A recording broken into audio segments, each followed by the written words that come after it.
Shemo, Exode chapitre 1, Bible de Yoshua Mashiach. Voici les noms des fils d'Israël qui entraient en Égypte avec Jacob. Il y en ancrait chacun avec sa famille: Rehoboam, Shimon, Lévite et Yehuda, Issachar, Zébulon et Benjamin, Dan et Nephthalim, Gad et Asher. Toutes les personnes issues des reins de Jacob étaient 70 âmes. Joseph était alors en Égypte. Joseph mourut ainsi que tous ses frères et toute cette génération-là. Les enfants d'Israël portaient du fruit et grouillaient. Ils se multipliaient et devinrent extrêmement puissants au point de remplir le pays.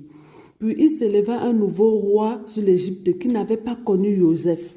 Et il dit à son propre peuple: voici le peuple des enfants d'Israël est plus grand et plus puissant que nous.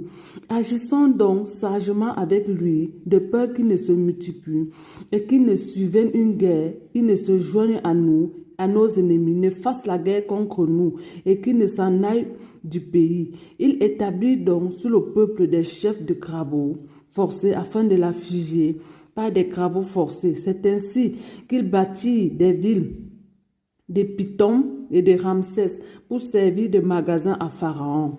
Mais plus il l'affligeait, plus il se multipliait et croissait en toute abondance. C'est pourquoi il haïssait les enfants d'Israël.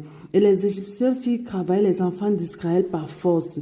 Il leur rendit la vie amère par des travaux difficiles, en argile et en brique, et toutes sortes de travaux des champs, ainsi que tous les travaux qu'il leur imposait avec cruauté. Le roi d'Égypte parla aussi aux sages femmes des Hébreux. Le nom de l'une était Shifran et le nom de la seconde Poua. Il leur dit: quand vous accouchez les femmes des Hébreux et que vous les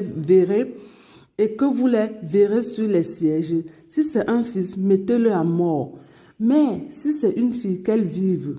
Mais les sages femmes craignaient Elohim et ne firent pas ce que le roi d'Égypte leur avait dit, car elles laissaient vivre les fils. Alors le roi d'Égypte appela les sages femmes et leur dit: pourquoi avez-vous fait cela? Et avez-vous laissé vivre les fils? Les sages femmes répondirent à Pharaon: parce que les femmes des Hébreux ne sont pas comme les Égyptiennes, car elles sont vigoureuses. Elles accouchent avant que les sages femmes n'arrivent auprès d'elles.